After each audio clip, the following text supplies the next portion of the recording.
Hello, everyone. Boy, I got to push play on everything, don't I? Yeah. There we go. Let's try that again for everybody.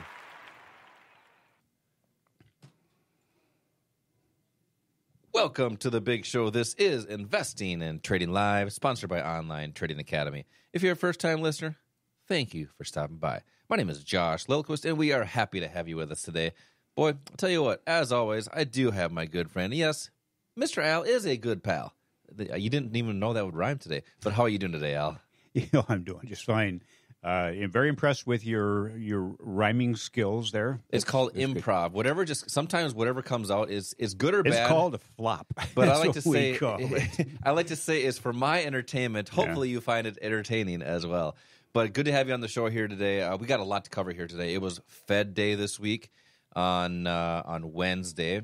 The Federal Reserve held rates the same. Correct, as anticipated. As anticipated, currently at 5.5%, which, the market didn't really care for it too much. The market dropped from, if you're looking at the S&P 500 ETF, from around $444 per share all the way down to $438. So a decent drop on Wednesday. Yeah, what happened, it's not that they kept rates the same. We knew that they were going to do that. Now what really is important is what they say about going forward. And what Powell said is that they may raise rates one more time this year. Correct, yeah. And then on Thursday, markets gapped down lower. The unemployment claims came out, and that was much lower, which, as we were talking before the show, you're saying that could indicate higher interest rates or hikes down the road. A stronger economy. The rates are not having the impact that the Fed had hoped that they would, and that shows that the economy is still strong, and maybe more interest rate hikes are coming. Yeah, and that's some of the things that we're going to discuss here on the show on Investing and Trading Live, sponsored by Online Trading Academy. And for those of you that are listening to the podcast, welcome to the podcast on Apple Podcasts, iHeartRadio, and Spotify. But Online Trading Academy, teaching people just like you for over 26 years how to trade and invest, whether it's stocks, which we talk a lot about. We got to get into a lot of options, which is another asset. Futures, which is another asset, Forex, even cryptocurrency, if that is your soup du jour. So Online Trading Academy actually trains and has content on everything about the financial markets. That way you, as an individual, can make smart and intelligent investing decisions. So that being said, just quick market update. As we talked about, the market has been slumping since the interest rate announcement, or lack thereof, we'll say, with the S&P 500. Same thing with the Dow and the NASDAQ. It's kind of the same story. They all are Wednesday, Thursday. We know what happened on Friday, just gapping down and showing some struggle bus is what we like to call it.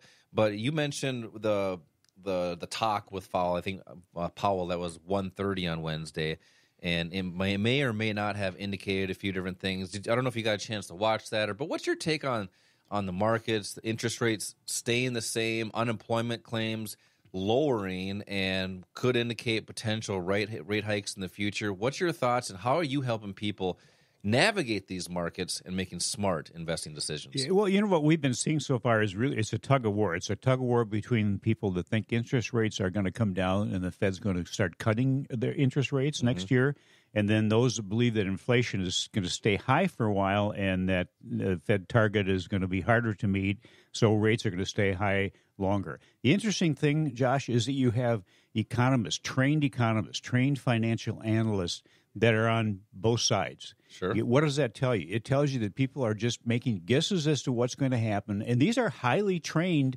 experienced people that are saying different things. So here's the important thing, and we just really hammer this every week, and in our classes, it is not listening to someone's opinion. It's listening to what is factual, looking for what is factual. And there's some fallacies that you ask what we do to help people. Well, one of the things we do is try to, talk about the fallacies, eliminate those, and that's what keeps a lot of people from doing this. And there's three truths, I'm going to say, top three truths that people need to understand. Truth TV, here we go. Here we go. The number one is your account size doesn't matter. You saying size doesn't matter? I'm saying size. Account size does not matter. Okay, got it. Number two, your experience level doesn't matter. And number three, your time availability doesn't matter. Those are things that Wall Street has told you you can't do this because of those things. But what we're saying is that you have been lied to essentially by people that want you to do something other than what's in your best interest. So let's clarify that a little bit. So if size doesn't matter, you don't need any experience in, what was the third one? Time availability. And you can be quick at things, right? Or take forever. So what does that actually mean in the financial markets then? Well, what it means is that there are opportunities for everybody listening. Everybody has access to the markets. It's just the problem is they have access to something that they don't understand, and as a result of that, don't do really well. What we see, and we hear this all the time. I just talked to somebody yesterday that was in here for one of the classes, and I've heard this repeated numerous times. Basically, they said, I learned so much about what I didn't know and so much about what I thought I knew. And even people that have been trading for years come out of these classes going, I didn't understand that it happened that way, and I didn't understand what I should be doing. We have people that come in here that are even business owners and people that are highly educated that say, I do really well in my business. I'm fine with most things, but I just don't know when to enter a trade or investment, and I don't know when to get out of a trade or investment. And it's not just about being smart in the financial markets. The trading and investing, Al, is a skill, right? It is a skill. And you can talk a lot about trading and investing, have really good knowledge, but there's a difference between knowledge and that skill. And we're going to discuss some of that here today as far as how to transfer that knowledge into that skill. You had mentioned somebody had learned what they didn't know. Well, and I'm sure you came with the next part of the conversation was, well, great. Now he's taken that first step. And okay, now we know what we don't know. Now let's start to learn the skills of how to do it, because just knowing about it won't help. And we're talking about it here on the radio here today, hopefully introducing you to some different techniques and some different concepts. And that's why we're not saying don't go and just trade off what we say here today. Come into one of our investing classes and learn these different skills, learn these techniques and how the markets actually work, but how to make smart and intelligent decisions for you, for your personal benefit, or whatever that may look like. It doesn't even have to be monetary. It could be freedom of time. A lot of people are looking for that. A lot of people are looking for just having the opportunity to be mobile. Some people want that, and trading and investing actually provides that, as long as you have internet connection. I mean, you have internet everywhere these days, and it's a world of opportunity that quite frankly, the world doesn't even understand. And that's why we talk about in these investing classes, that I want to invite you to come see these techniques, these concepts, and how to make smart investing decisions. So simply just text the word investing to the number 210 right now for 2 seats. When you do that, you're going to get a text right back. It'll say, welcome to the show, and it'll probably have a link in there for you to click and then be able to pick your own date. We do these classes during the week. We have them on the weekend. And great classes. Al teaches these. I teach these as well. And we have a good time. Bring your questions in. That way you can make smart investing decisions. Text investing to the number 210. Al, coming up next, we got a lot more to discuss. We've got Fed Day, the opportunities with this down market that we're seeing, and opportunities moving forward with income strategies, whether it's futures, forex, or options. This is Josh and Al, Investing and Trading Live. We'll be right back. Hey, Al, how about we continue the show here today on the podcast? What do you think?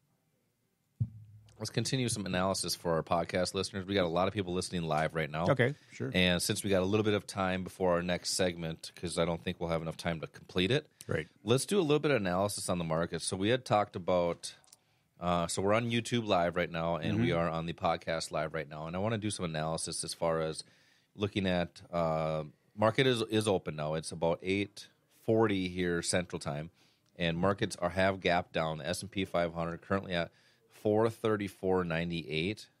Now, there is a demand zone, and I don't think I've discussed this with you yet. I think I discussed it with a couple other people, but I haven't really got your insight on that, because I've been waiting for this demand zone, and maybe we talked about this weeks ago. It's been sitting there and waiting.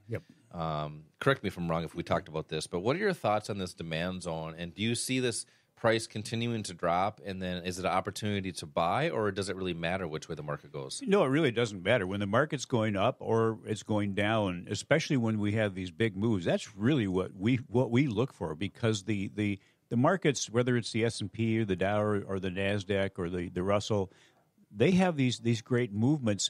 And always there is going to be a point at which something is going to stop going a certain direction, turn around and go the opposite direction. That's where the greatest profits are made.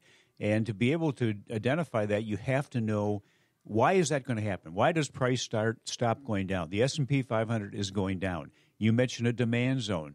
That's a zone where with our strategy, with a strategy that identifies what factually moves price, our strategy is showing that that's an area where there's a high probability that the price will stop going down and turn around and start going up again. Well, what if we're wrong? Well, what we have our students do is not only identify that point where you have the highest probability of it working in your favor, but also risk management is part of it. So there is a point at which you will be out of a trade automatically with a small loss if you're wrong. And that is one of the keys to being successful as a trader investor is risk management. Any professional trader out there will tell you that is the most important thing for them. Yeah, okay, got it. So news impacts certain things as well in certain ways. Yeah. But one of our instructors always likes to talk about that because news drives price to where it was going to go anyway. It's just faster. Yeah, correct. And you can't forecast the news. Correct. When news happens, it happens. But there is going to be, as you mentioned, when the news hits, the public, because of their emotional reactions, drives price into one of those areas where the price is going to turn. Yep. They don't understand it. They don't know that because they can't identify those areas. So they will end up probably holding on to a losing trade or losing position. Correct. When we're doing the opposite. Yep, and it's not always about the news; it's about the clues. So you can get clues from the news as well. Boy, I kicked the show off here today with some rhymes. I didn't even try to do that, but I should be a. You should write a book. I should, but 1 page long. And something interesting here. We talked about WWE stock for the last 8 months to a year, how great it's been soaring. And now it is TKO Group Holdings, and it's TKO as the ticker symbol for the stock. Now, something interesting on the news here. 5 days ago, UBS initiates coverage, coverage on TKO Group with a buy rating and $123 price target. So keep that in mind. So that was 5 days ago. Price was at about, I would say, looks like at about $100 per share. Today, Thursday, markets gap down and are down currently 15%. Okay. On the day with TKO stock.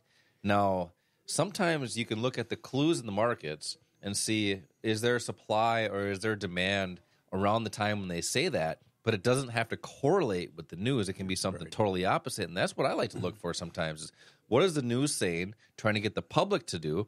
Maybe be buying because that price rating is going to 123. But then is there a supply zone that could drop that down? What are your thoughts on that? Yeah, well, and we know that the markets are manipulated. We know that oftentimes companies or hedge funds or pros will manipulate the price of something so they can benefit. And they can do that by putting some news out. Maybe it's erroneous or maybe they've exaggerated a bit. But again, when you see a company having a price target on something, that is, again, their opinion based on maybe their analysis of a particular company or the market at a certain time. But again, that's opinion. What moves something is factual, and if you could actually moved the market. Yeah, right. And think about it. You could have the best company in the world with the best product in the world, and if nobody bought the stock, the price wouldn't go anywhere. So you've got this great company. All the fundamentals are fantastic. It should the price should hit the moon. It should rocket to the moon. But if no one buys the stock, it doesn't go anywhere. So what moves price? It's buyers. Yep. What moves price down? It's sellers. But it has to be buyers and sellers with enough money to be able to move something. And we're talking about people like Warren Buffett who can put $5, $10, $15 billion into one position, enough to move it. You and I are working towards that, but we're not there yet. Yeah, billions that's definitely a goal. Have billions of dollars. Right, but if they're leaving clues, if they're kind of showing us, tipping their hand, then we can follow what they're doing. And they go to extremes to not show people what they're doing. So you have to be able to find that. That's where the skill comes in. You know, you can have all sorts of knowledge, as you mentioned before, but that knowledge isn't of any value unless you know how to use it and when to use it. That's the skill building part. Yeah, and that's supply and demand at its finest, and that's what we talk a lot about on the show here today. So thanks for covering a couple of different stocks here. We're going to continue on with the show here. We're going to do another 3 episodes here today, and great day as the markets drop after Fed Day. So we'll continue that. As always, collect your profits when they're given to you and protect your losses when they are small. Till next time, retire young, my friends.